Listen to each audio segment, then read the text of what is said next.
Magandang gabi po guys.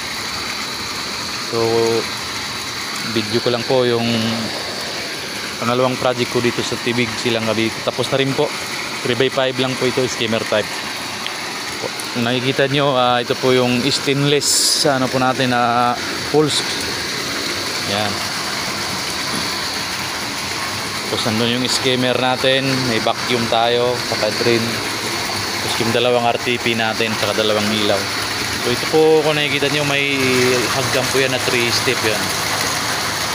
Yung sa unang pole na ginawa ko, walang hagdan, nilagay na lang po namin ng 3-step ladder, stainless. Yan. Yan po, dalawang ilaw din po yan. Bukas mapupuno na po nito ng tubig dahil may repilan ko na po. Yan. Ito na po siya.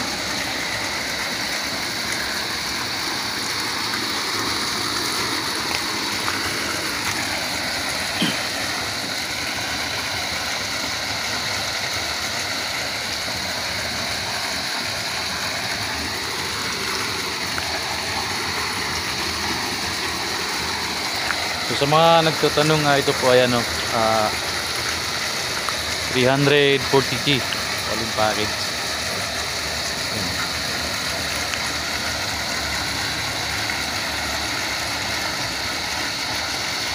Yung pinaka dick pole po natin na ano, nilakihan ko po para mas malaki siya. Tingnan niyo po, kahit 3x5 lang, 60x60 po na tiles ang nilagay ko.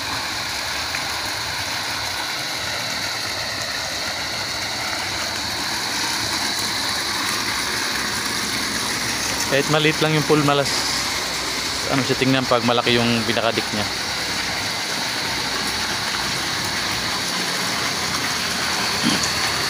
Bukas sa official turnover na po ito, no? Pag puno yung tubig, saglit na lang may ito treatment kasi yung tubig dito ay ano, prime water po.